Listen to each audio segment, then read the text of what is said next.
Okay, let me start today by talking a little more about a company named Alt. And for those of you that don't know, Alt is an alternative investment platform that also holds auctions, and I believe they're bi-weekly, or at least they were the last I checked. This is a company I've talked about before, most recently on episode 199, because they're suing BGS, and I believe that's still ongoing. And because they keep trying to tell people how trustworthy they are when some of their business history might suggest otherwise. So that was all laid out in that episode. I'll let you decide what you think for yourself there. I'm not trying to tell you either way.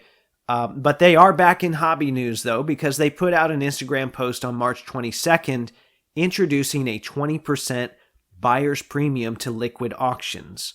And according to their post, all auction sales will have an additional 20% added to the winning bid, hammer price, and sellers will now receive a commission for every sale. Now, to me, this didn't really seem like good news, but I'm just one person, so I decided to take a look at the comments, and I'm not going to read through all of them for you, but the last time I checked, all 63 comments were negative.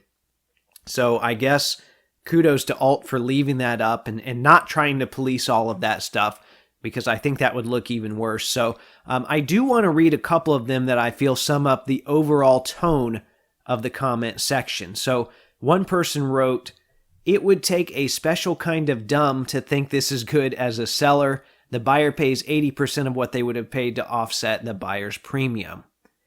And then there was another comment that showed up on the top of my feed that said, "Y'all own half the cards on your site and you're just paying yourself more." So, whether that's true or not, that is kind of the perception that's out there. So that's something that a company like this has to keep in mind. They might not be fighting a reality, but sometimes fighting the perception of a reality is just as difficult. So, I've had a couple conversations with Alt's owner over the last year, and I want to make this very clear. They've always answered my questions when I've reached out to them, and that's more than I can say for a lot of major hobby institutions. So I definitely want to thank them for keeping an open channel for dialogue. We don't always have to agree on everything, but the fact that they're willing to talk, that goes a long way with me. So when I saw all of that negative feedback on this most recent post, I decided I would ask to see why exactly they decided to add a buyer's premium. And, I'm not a fan of off-the-record stuff. I don't think that really helps a lot of people in the hobby community.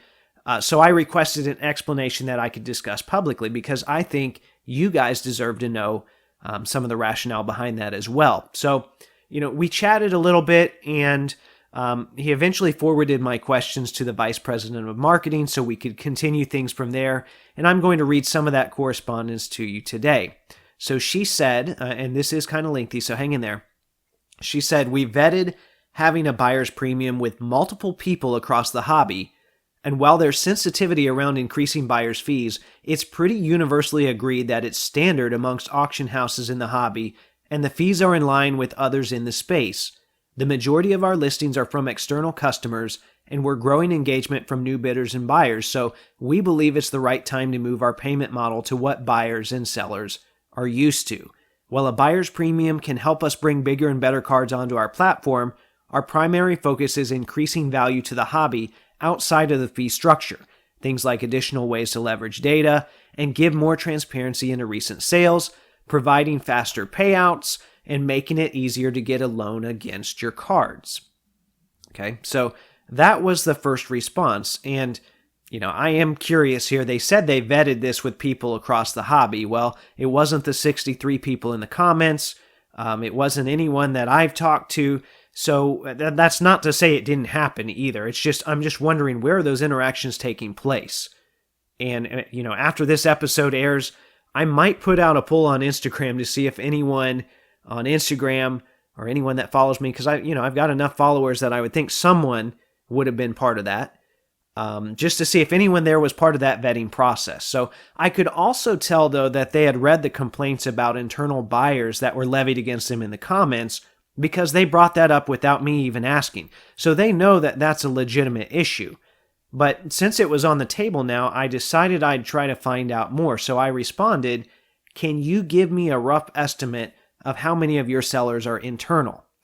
I said that seems to be a point of contention I've seen from multiple people.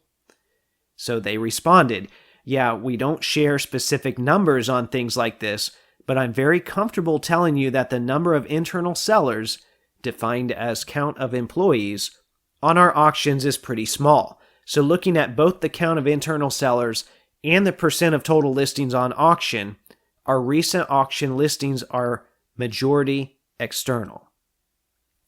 Now, I know they said they don't share numbers on things like that, but I really would like to see them. I think that'd be interesting. But you know what? At that point, with all this information, I figured that was enough for me to chew on for a little bit and eventually pass on to you guys, because I think you guys need to know this kind of stuff that's going on with companies. So I thanked them and I moved on.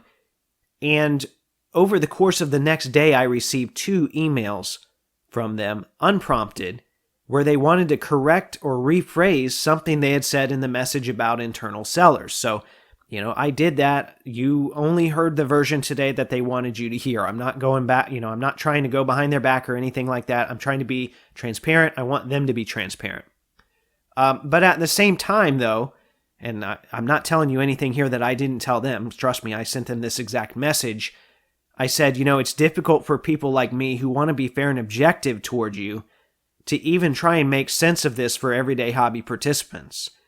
And then I also added, I think it would go a long way with potential customers if this info was shared and accessible from the start. People shouldn't have to poke around for it. But anyway, I did, right? I did the poking and prodding for you. And the 2 main justifications for a buyer's premium that I took from all of this was, number 1, all the other auction houses are doing it. And then number 2, an extension of that, buyers and sellers should be used to it already. And the first thing that comes to my mind here is my mom telling me, just because all your friends are doing it doesn't mean you have to do it too. And I also thought of the 63 negative comments on that initial post, which my mom did not chime in on, by the way. And one of those comments said, quote, really disappointed in this move as they continue to just become like everyone else. They started out as someone who was changing the game for collectors and commissions, but are now just another site. Well, I can see where someone might think that, and hopefully Alt can see that as well. I'm definitely curious to see what you guys think too. So as of right now, at least, it just doesn't seem like a move that benefits a lot of people on the platform, but who knows? Maybe all of those commenters on that Instagram post were wrong. I guess only time will tell.